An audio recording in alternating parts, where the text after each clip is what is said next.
Assalamualaikum warahmatullahi wabarakatuh. Berjumpa bersama saya Ami Arsyad tentunya di YouTube channel CNO Channel. Dan jangan lupa di follow untuk dan juga di subscribe tentunya untuk YouTube channelnya CNO Channel. Dan kita lagi ada di program CNO Talk. Tentu Ami nggak sendiri, kita akan berbincang-bincang dengan narasumber yang sudah tidak asing pasti di telinga Anda dengan satu nama ini. Beliau adalah anggota Komisi 2 DPRD Kota Cilegon di tahun 2014-2017.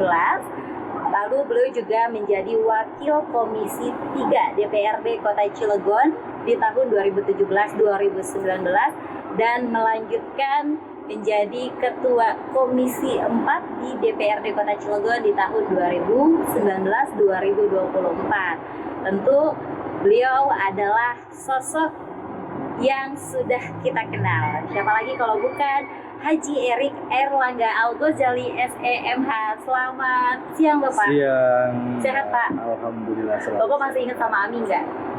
Masih. Yang benar Pak.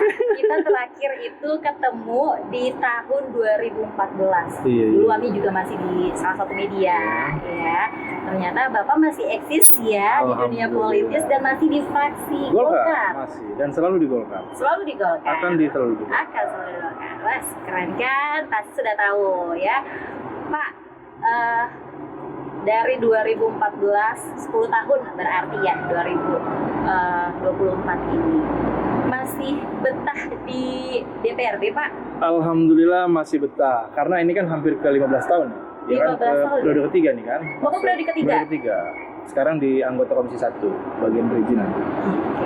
Ya alhamdulillah masih betah karena ada beberapa PR-PR yang belum terselesaikan menjadi anggota DPRD. Banyak PR berarti ya Pak? Ya alhamdulillah di 2019-2024 itu beberapa PR sudah terrealisasi, ada beberapa PR lagi kemarin yang memang belum bisa terrealisasi di 2024 kemarin. Mudah-mudahan di 2024-2029 ini bisa terrealisasi semua. Gitu. Pak, kok dari 2014 Ami ketemu sampai sekarang masih begini aja Pak? Alhamdulillah. Tipsnya apa Pak untuk pemirsa CNO Talk Pak? Yang penting jangan dibikin pusing, harus happy terus. Harus tapi Iya. apalagi di dunia politik itu kan pasti banyak banget ya. Betul. Jadi itu nggak boleh dibawa pulang, nyampe rumah Betul. Harus fresh. Makanya kita harus banyak nyampe rumah teman-teman itu udah bareng media, keluarga. banyak sharing, banyak ngobrol. Jadi harus selalu fresh gitu kan. Soalnya kalau pusing itu nanti ubannya makin banyak. Tuh tipsnya untuk para jurnalis yang udah berasa rambutnya sudah ada 2 warna ya. Oke Bapak, kita sebelum masuk pembahasan kita di CNO Talk ini terkait tentang kita bakal bahas tentang Banggar. Boleh tahu apa itu Banggar Pak untuk masyarakat ataupun pemirsa yang menyaksikan perbincangan kita di CNO Talk ini? Jadi badan anggaran itu salah satu fungsi dari anggota DPRD. Karena tugas fungsi anggota DPRD itu ada 3.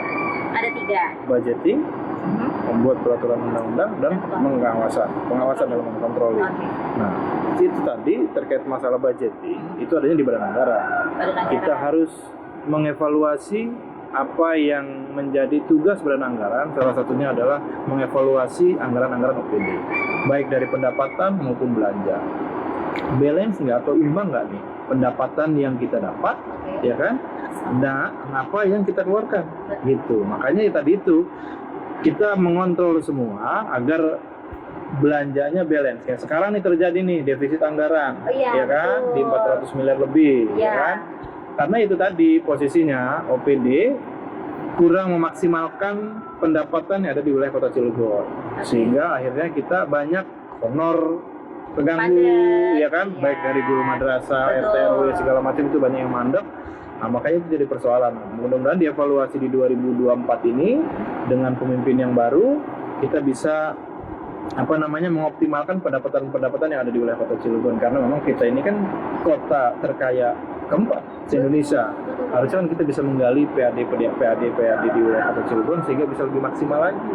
Gitu. Tadi pertama budgeting, yang kedua controlling. Ya. Yang ketiga berarti diawasi, pengawasan. Ya. Itu yang mengawasi DPRD sendiri. Jadi DPRD mengawasi OPD-OPD. OPD-OPD-nya. Ya, misalnya kan gini, kayak dulu kita di 2019-2024, saya selaku ketua komisi pada saat itu selalu menyampaikan kepada OPD-OPD Mitra Komisi 4 pada saat itu terkait masalah mitra OPD pembangunan. Saya selalu sampaikan kepada OPD-OPD itu bahwa keberhasilan OPD, keberhasilan juga DPRD. Kegagalan OPD, kegagalan juga DPRD. Karena apa? Mungkin dalam pengawasannya kurang maksimal. Walaupun dalam hal ini OPD ini kan hanya bisa mengawasi saja. Terkait masalah menggunakan anggaran dan yang lain itu kan ada di OPD terkait. Iya kan? Terkadang kita waktu saya di Komisi 4 waktu pada saat itu di awal tahun itu selalu kita mengadakan evaluasi. Di bulan Februari atau Maret kita selalu mengadakan evaluasi kepada OPD-OPD. Hampir per 3-4 bulan kita mengadakan evaluasi terus kepada OPD-OPD. Kenapa? Anggaran diketok palu di bulan Desember. Ya kan?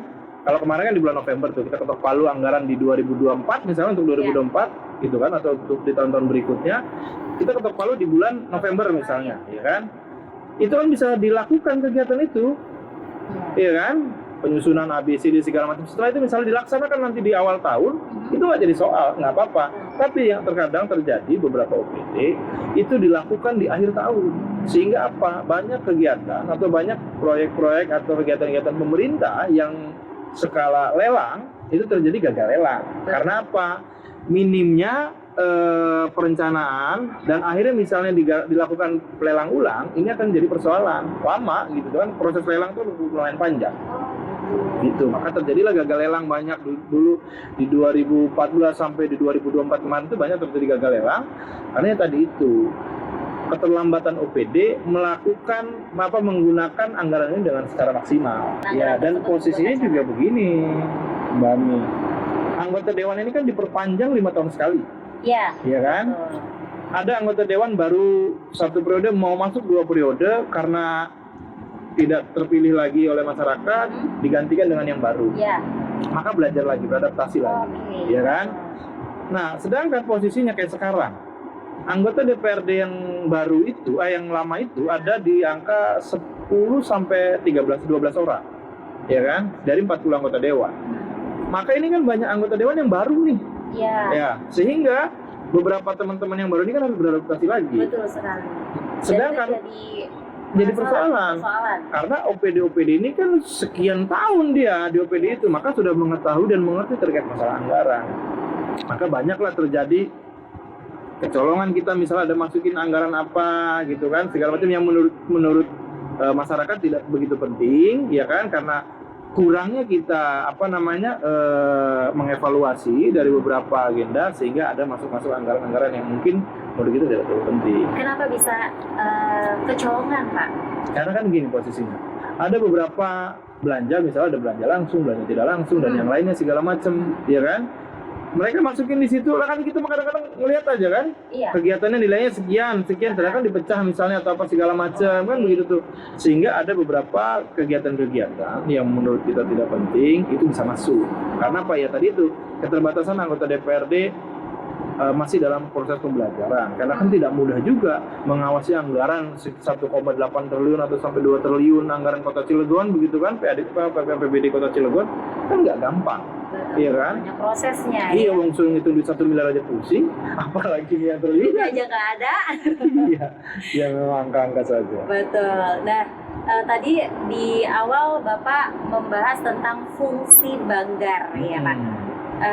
Fungsi Banggar itu sendiri itu apa sih Pak? Ya itu tadi, kita menganggarkan, ya kan? Menganggarkan. Jadi dievaluasi dulu pendapatan pemerintah Kota Cilegon berapa nilainya, ya kan? Ada nggak nih peluang-peluang yang bisa ditambah lagi nih? Misalnya ditetapkan 700 miliar misalnya, ya kan? Bisa nggak ditambahin lagi nih OPD apa yang kira-kira bisa menambah lagi nih anggaran apa pendapatan nih? Misalnya PJU misalnya, bisa nggak diangkat lagi nih? Atau misalnya dari Dishub misalnya, trayek sekarang kan udah nggak ada nih, ya kan? Ujikir tuh udah nggak ada sekarang, udah digratiskan. Itu kan berarti mengurangi lagi pendapatan, ya kan? Nah misalnya parkir tepi jalan atau apa segala macam, misalnya dimaksimalkan. Itu tadi, makanya kan tugas anggota DPRD ini yang tergabung dari badan anggaran itu mengevaluasi itu, gitu. Kira-kira ini gimana nih parkir misalnya dapatnya cuma 200 juta 1 tahun misalnya. Ini kan kalau misalnya menurut hasil uji petik di lapangan bisa nih disangka 1 miliar. Kenapa nggak bisa? Kan gitu tuh dengan pola ABCD segala macam. Nah setelah dievaluasi begitu, OPD-nya bisa sinkron segala macam, baru kan. Setelah bahas kita pendapatan, baru kita bahas belanja. Apa aja yang kita mau belanjakan? Itulah tugas anggota badan anggaran mengevaluasi itu agar semua bisa maksimal. Apa yang memang menjadi skala prioritas program dari wali kota, janji wali kota, termasuk ada beberapa program-program yang usulan menjadi anggota DPRD itu, ya kan, bisa masuk semuanya, bisa terakomodir dengan apa? Anggaran yang ada di situ. Tapi dengan evaluasi tadi Bapak bilang 3 sampai 4 bulan itu masih dilakukan juga. Maksudnya? Oh, kita waktu di 2014. 2014. Kalau untuk saat ini karena memang kan kita baru dilantik kemarin di bulan September. Ya kan? Ada beberapa evaluasi dan posisinya hampir dari komisi 1, 2, 3, 4 yang ada di DPRD itu mayoritas baru. Ya kan? Mereka masih beradaptasi. Kemarin kita juga sudah menyampaikan kepada pimpinan komisi 1 untuk selalu kita berkomunikasi dengan OPD. Agar apa? Walaupun memang mitra komisi 1 ini bukan mitra yang terlalu seksi ya, karena posisinya kita pemerintahan. Lurah camat masuk di situ, tapi tetap mau nggak mau juga kan kita harus bisa memaksimalkan mereka agar apa? Program-program yang memang mereka rencanakan di anggaran itu bisa lebih maksimal lagi. Kalau boleh tahu siapa aja sih Pak yang bisa menjadi, Bapak kan juga salah satu anggota ya, anggota di Banggar. Siapa aja sih yang boleh menjadi anggota di Banggar? Yang boleh jadi anggota badan anggaran itu seluruh anggota DPRD Kota Cilegon, 40 anggota dewan. Nanti kan dia dipilih lagi oleh partai-partai masing-masing. Kira-kira siapa yang memang mungkin berkompeten atau bisa masuk di badan anggaran, maka dia masukin gitu. Karena memang diseleksi lagi dari partai-partai masing-masing. Gitu. Jadi semuanya bisa? Semua bisa anggota dewan. Memasuki ada kualifikasinya nggak Pak? Nggak ada sih, itu dari partai-partai masing-masing aja. Dari partai masing-masing yang akan mengusulkan, misalkan Bu Ami layak nih jadi anggota Banggar, maka nanti masuk. Nah dari partai Bu Ami misalnya partai apa, nah masuk nanti dari situ dipilih nih, gitu. Nanti di voting lagi? Enggak. Langsung gitu? Langsung nanti dari partai. Jadi perwakilan masing-masing partai ya? Dari masing-masing partai yang lolos partai politik itu akan bisa masuk nanti ke badan anggaran. Tapi ya itu tadi, kalau partainya misalnya cuma 1 atau 2, itu kan mereka harus bergabung tuh dengan partai-partai yang mencukupi untuk satu fraksi. Kan minimal satu fraksi kan 4 orang. 4 orang. Ya kan? Nah kalau misalnya ternyata di situ ada partai yang satu partai ada satu anggota dewan atau 2, nah mereka bergabung gitu. Dan itu harus menyamakan lagi persepsi untuk menyamakan. Iya, dari beberapa partai politik jadi satu, dan mungkin kan di partai ini ada orang yang berkompeten, ternyata karena memang dia sendiri atau berdua segala macam, akhirnya kan dia harus mengikuti dengan yang lain. Itu harus banyak beradaptasi sih sebetulnya. Banyak PR berarti ya Pak? Banyak sekali. Dan memang kan untuk ketua badan anggaran sendiri juga kan nggak bisa langsung untuk salah satu partai politik, karena kan memang di situ tertuang bahwa ketua badan anggaran itu hak prerogatif pimpinan DPRD. Ketua Banggar DPRD Kota Cilegon itu harus dari keputusan dari 3 pimpinan DPRD, ketua, wakil ketua. Terus proses pembentukan Banggar badan anggaran DPRD Kota Cilegon itu pembentukannya seperti apa? Maksudnya pembentukan gimana? Proses pembentukan Banggarnya Pak? Kalau proses pembentukan badan anggaran itu yang tadi kita sampaikan bahwa partai politik mengusulkan nanti, ya kan, dari partai-partai terpilih yang menjadi anggota DPRD, dari 40 anggota DPRD aja kan, nanti kita ambil 15, kalau nggak salah sekarang 20 apa 15 lah gitu. Pokoknya dari setengah anggota dewan, ya kan, masuk ke badan anggaran. Itu pembentukannya, pembentukan prosesnya. Iya, untuk menjadi anggota badan anggaran. Jadi dari 40 anggota dewan nanti diambil tuh, ya kan dilepas dari 3 pimpinan dulu nih, ya kan, karena 3 pimpinan ini ketua, wakil ketua ini kan ex officio kemana aja bisa nih, ya kan, joker lah kalau di kartu mah gitu kan, joker kemana aja bisa nih, ya kan, berarti kan tinggal 37, ya kan, nanti dari 37 itu dibagi setengahnya masuk ke badan musyawarah, setengahnya lagi masuk ke badan anggaran, gitu. Terus ada nggak sih Pak proses pengambilan keputusannya untuk Banggar ini? Kalau keputusan karena kan tadi nggak ada ketua Banggar nih. Jadi siapa yang berhak untuk mengambil keputusan itu? Kalau keputusan sih badan anggaran kan nggak ada keputusan ya, karena memang kita ada juga penandatanganan, dan memang itu tadi penandatanganan. Jadi setelah pembahasan kita APBD 2024 reguler misalnya atau perubahan, itu kan dibahas, setelah itu nanti ada penandatanganan. Biasanya di situ oleh ketua badan anggaran, diwakili oleh pimpinan-pimpinan, ya kan. Tapi karena saat ini tidak ada ketua badan anggaran, maka pimpinan-pimpinan DPRD yang menandatangani itu setelah kita bahas belanjanya berapa, pendapatannya berapa, belanjanya berapa, setelah disepakati baru kita ada penandatanganan gitu, dan itu tidak boleh berubah sebetulnya. Setelah kita tanda tangani, nanti dibawa paripurna itu nggak boleh berubah harusnya. Seharusnya. Ya, tapi terkadang memang ada aja selip-selip mah. Nah, itu makanya terjadilah defisit nih, yang angkanya lumayan luar biasa. Bukan fantastis lagi, lumayan. Gimana itu tanggapannya Pak Erik? Ya itu tadi, makanya kita waktu kemarin juga kita ingatkan kepada OPD terkait. Kita tuh jangan hanya berpikir untuk menaikkan PAD itu 100 miliar, sekian miliar, jadi kecil-kecil, sedangkan target kita sebetulnya bisa banyak. Iya kan, banyak kegiatan-kegiatan kita itu yang memang cukup lumayan luar biasa lah. Kayak salah satu contoh misalnya hiburan di wilayah Kota Cilegon. Kalau memang mau dilegalkan, dilegalkan. Tapi kalau memang mau dihapuskan, dihapuskan. Jangan setengah-setengah yang ada. Karena apa? Bu Ami boleh cek lah, Bu Ami cek lah di media ya, di beberapa media sosial di saat kita kemarin media online ya. 2019-2024 itu di 2019 sebelum Covid, saya kan kebetulan ketua DPRD-nya Pak Endang Effendi. Nah, kita menutup tempat hiburan, wali kotanya waktu itu Pak Edi menutup tempat hiburan di wilayah Kota Cilegon untuk tidak beroperasi. Ya kan, pada saat itu tuh entah apa segala macam, akhirnya sekarang walaupun memang posisinya ada tutup, tapi ya pura-pura tutup, tapi tetap masih ada yang beroperasi. Itu tadi, makanya tinggal dari masing-masing anggota dewan yang tergabung di komisinya beserta pimpinan DPRD dan juga wali kota seriusan untuk membuat itu. Kalau misalnya memang mau dilegalkan, dilegalkan. Tinggal tempatnya di mana, kan begitu tuh. Kalaupun memang mau ditutup, ya ditutup. Jangan sampai setengah-setengah kayak begini. Karena apa? Masih setengah-setengah jadinya ya, Pak? Menurut saya masih setengah-setengah. Karena apa? Ramai di beberapa media sosial bahwa ada beberapa tempat hiburan di wilayah Kota Cilegon yang masih beroperasi. Walaupun memang posisinya bukan hanya hiburan itu tempat dugem gitu kan, live musik juga kan sebetulnya masih hiburan masuknya, ya kan? Ya tinggal itu tadi, kita mau masuknya kemana atau mau dibikin seperti apa, agar apa? Tidak sampai nanti ada oknum-oknum yang memanfaatkan itu, gitu tuh. Maksud saya seperti itu. Apalagi Cilegon itu kan kota industri yang banyak banget mengundang investor luar untuk mau berinvestasi di Cilegon. Betul, dan apalagi saat ini kan upah di kota Cilegon kan sudah lumayan tinggi, 5 juta lebih kan. Sampai ada di media sosial, di meme itu kan, bahwa udah mulai ngambil Pajero atau Fortuner kan gitu tuh. Nah, makanya itu tadi. Sedangkan kita kota industri, perdagangan dan jasa.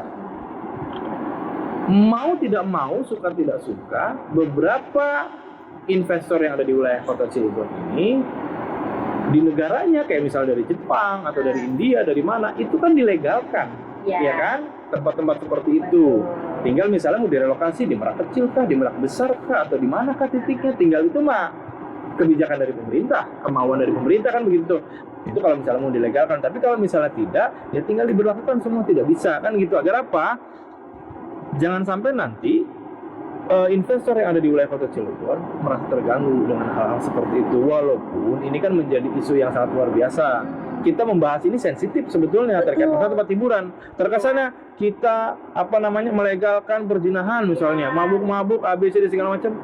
Ya kembali lagi. Apalagi ya mungkin mengikuti perkembangan zaman ya Pak ya. Apalagi kota Cilegon itu kan dikenal sebagai kota santri. Nah, mungkin dari salah satu orang-orang penting, betul, orang-orang penting yang ada di Cilegon khususnya bingung nih, makan tadi Bapak bilang kita tuh kayaknya antara membolehkan juga tidak membolehkan. Ya, jadinya ada banyak yang oknum jadi diam-diam buka. Betul, gitu, makanya ya, itu tadi untuk mensiasatinya seperti apa? Karena gini posisinya. Betul, memang kota Cilegon ini kan kota santri. Banyak pondok pesantren berjamur di wilayah kota Cilegon, ya kan? Termasuk di Banten juga.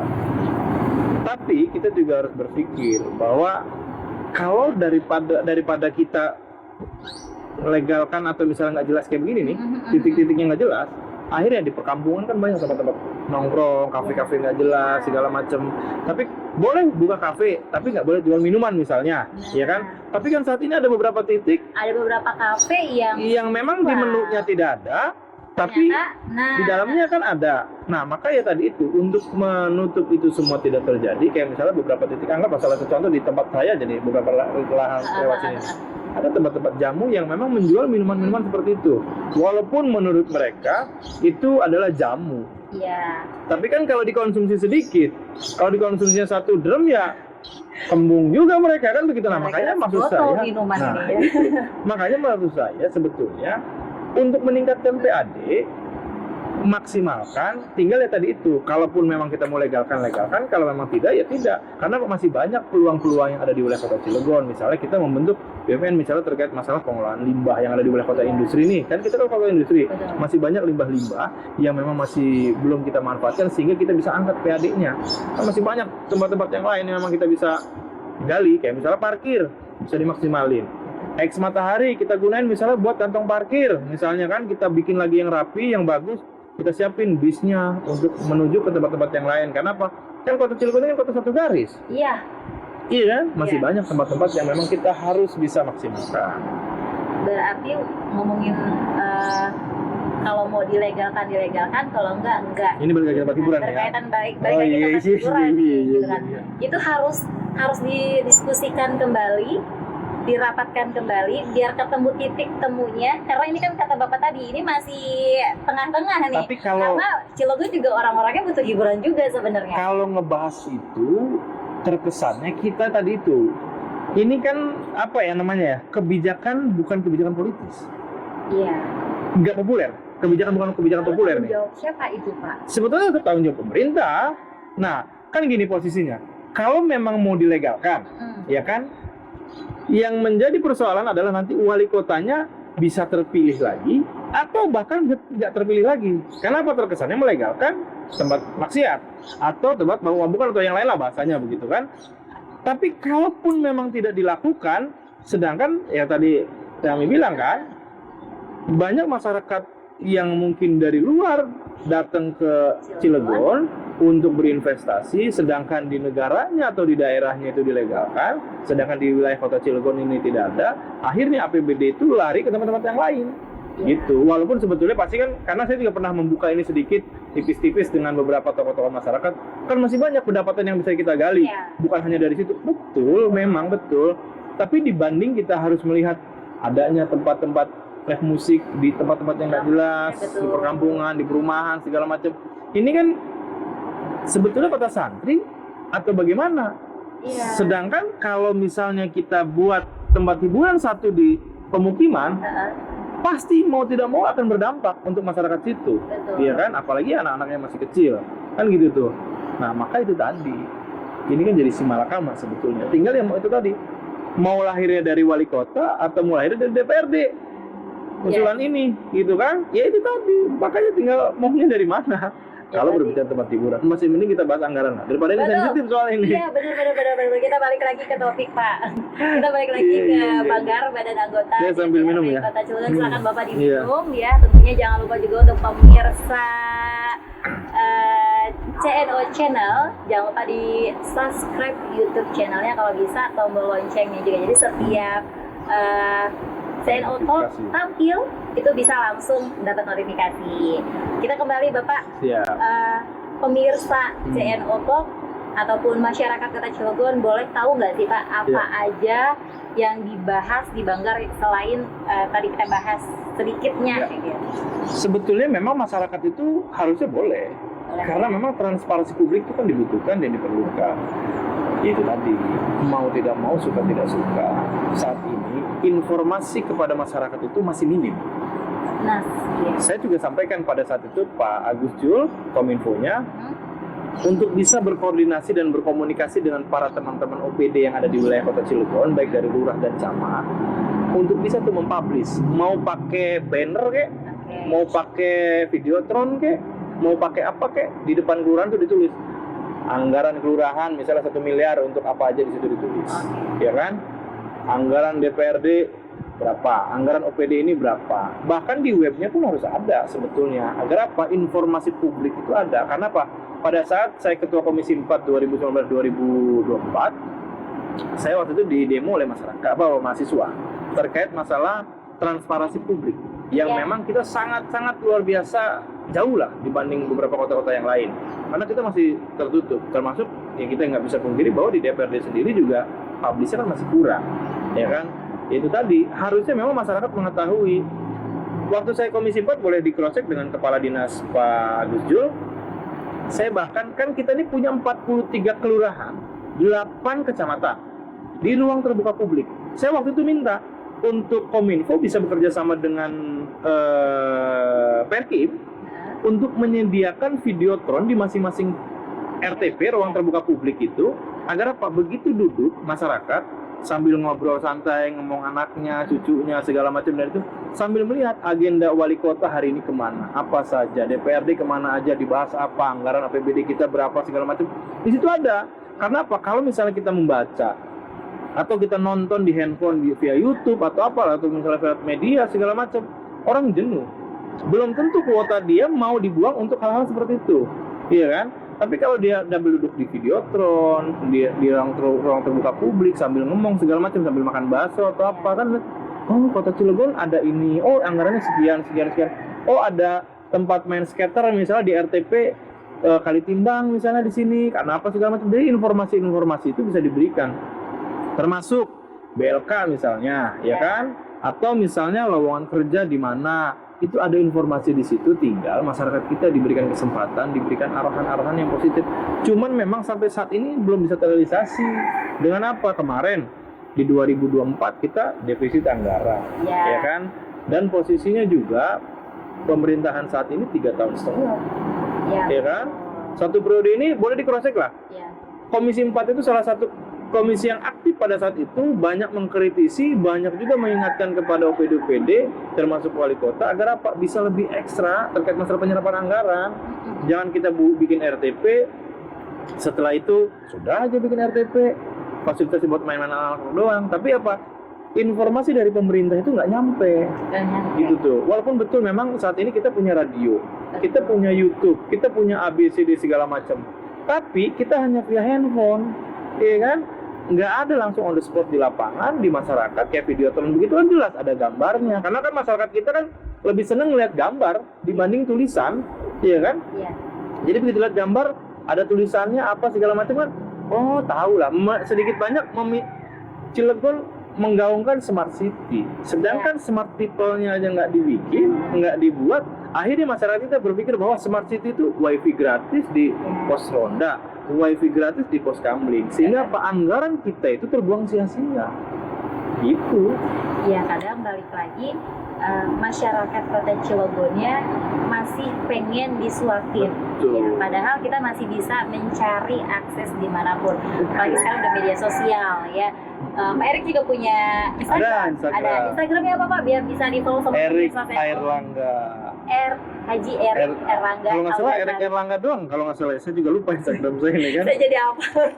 Erik Erlangga doang. Erik Erlangga Al-Ghazali. Jangan lupa di follow karena semua sektor pemerintahan itu nggak mungkin nggak punya Instagram. Betul. Ya pasti punya, dan biasanya beliau juga mempublish informasi-informasi juga lewat media sosialnya. Jadi yuk warga Cilegon, kita lebih smart lagi, lebih pintar lagi untuk menggunakan smartphone yang kita punya.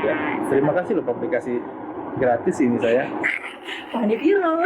Pak, mumpung sebelum closing statement nih, mumpung kita juga ada di YouTube channelnya CNO Channel, ya sekalian deh Bapak closing statement, sekalian informasikan juga untuk masyarakat Kota Cilegon bahwa anggota Banggar itu sudah berusaha mengupayakan gitu ya dengan sebaik mungkin. Jadi kadang suka masyarakat Kota Cilegon itu suka Cilegon DPRD-nya nggak transparan gitu, padahal kita sudah berusaha. Cuman mungkin medianya saja yang belum mumpuni. Mumpung ada. Jadi silakan Bapak lihat kameranya sebelah. Jadi memang sebetulnya kita ini DPRD Kota Cilegon harus diketahui dulu oleh masyarakat. Tugas kita itu 3. Ya kan? Tugas anggota DPRD itu 3. Budgeting, legislasi, sama controlling. Itu dulu 3 tuh. Budgeting apa yang tadi itu kita sebutkan, badan anggaran, ya kan? Kita menganggarkan, mengevaluasi, betul. Nah, membuat produk undang-undang, dalam hal ini peraturan daerah, bukan undang-undang, karena kalau undang-undang kan DPR RI. Mengawasi OPD-OPD terkait. Yang kita sampaikan dari awal bahwa OPD-OPD kita selalu ingatkan, ya kan, bahwa ingat nih, udah diketok palu nih, anggaran reguler 2025 misalnya nih, ya kan, harus dilakukan nih segera. ternyata kan dari OPD-nya dengan alasan dokumennya belum lengkap, ininya, itunya segala macam, masih harus ada kajian-kajian yang panjang.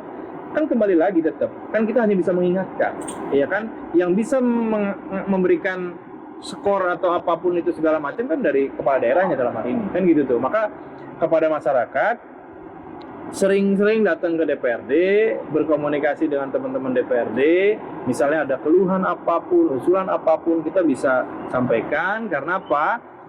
Di DPRD itu sekarang dari tenaga kerja yang dipecat lapor ke DPRD, dari anak sekolah lapor ke DPRD, dari segala macam. Memang terjadi seperti itu. Karena apa?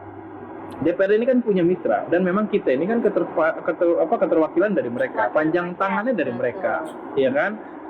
Dulu kita selalu mendapatkan informasi, dari segala macam informasi itu selalu kita terima. Nah, saat ini ada berkurang nih, maka saya ingatkan kembali kepada masyarakat, lakukan seperti tradisi yang sudah-sudah, baik dari isu apapun, informasi apapun, sampaikan kepada kita DPRD, agar apa? Kita bisa mengevaluasi kembali kepada OPD-OPD terkait yang memang mitra kepada masing-masing komisinya nanti. Karena apa? Kita ada 4 komisi. Komisi 1 pemerintahan, komisi 2 tenaga kerja, komisi 3 pendapatan, komisi 4 pembangunan. Nah, nanti tinggal diarahkan kemana. Karena apa? Kayak misalnya pelaku UMKM ingin mengusulkan kepada DPRD atau pemerintah Kota Cilegon untuk bisa menggunakan produk-produk UMKM. Misalnya di DPRD-nya, Pemkot, dan segala macam. Karena saya juga waktu itu boleh di cross check di media sosial, saya juga mengingatkan kepada teman-teman OPD, khususnya Dinas Koperasi, untuk bisa bermitra dengan pelaku-pelaku UMKM yang ada di kelurahan. Misalnya DPRD menggunakan maminnya dari pelaku UMKM, jangan dari, ya bukan memutus dari perusahaan-perusahaan atau tempat-tempat makan yang sudah ada, bukan. Tapi kan kita lebih langsung kepada pelaku UMKM-nya. Nah, itu tadi kan kita DPRD bisa memanggil dinas terkait agar nanti apa, ada 43 kelurahan pelaku UMKM yang ada di wilayah Kota Cilegon bisa dikaryakan, ya kan, bisa dibikin di situ, bisa diambil apa yang jadi jualannya gitu. Makanya saya berharap kepada masyarakat, lakukan komunikasi yang intens dengan teman-teman DPRD dari masing-masing dapilnya, karena saya rasa juga dari masing-masing dapil ini kan ada yang kenal, ada yang tahu. Mungkin dari orang Ciwandan ada yang nggak tahu dengan saya, dari Merak mungkin ada yang nggak tahu dengan saya, tapi kan ada dari dewan-dewan di wilayahnya yang kenal dengan itu, sehingga apa, informasi apapun terkait masalah masyarakat kita bisa mengeksekusi itu dengan sebaik-baiknya. Dan doakan juga 40 anggota DPRD Kota Cilegon agar bisa menjadi anggota DPRD yang amanah, amin, bisa menjalankan tugas dengan sebaik-baiknya, amin. Yang terpenting lancar sampai akhir masa jabatan, nggak ada apa-apa. Amin, amin, amin, amin. Tentunya itu harapan kita semua ya, karena itu juga karena kan perpanjang tangan tadi ya. Betul. DPRD itu adalah wakil rakyat, jadi ya, apapun yang mau kita sampaikan, sampaikanlah ya sesuai dapilnya masing-masing. Betul. Insya Allah biar kita dapat solusi terbaiknya. Amin. Gitu. Pak Erik, terima kasih kebersamaannya. Sama-sama. Terima kasih. Sampai ketemu lagi. Ya. Jangan lupa untuk pemirsa CNO Channel, terus saksikan YouTube channelnya, dan jangan lupa di subscribe, like, dan juga bisa komen. Habis ini kita mau jalan-jalan ke mana? Setelah itu untuk pemirsa jangan lupa tombol loncengnya dinyalakan biar nanti setiap ada update terbaru ini bisa langsung nyampe ke notifikasi handphonenya atau kabarnya ke pemirsa. Ya. Saya Mia Asad yang bertugas pamit. Assalamualaikum warahmatullahi wabarakatuh. Sama-sama.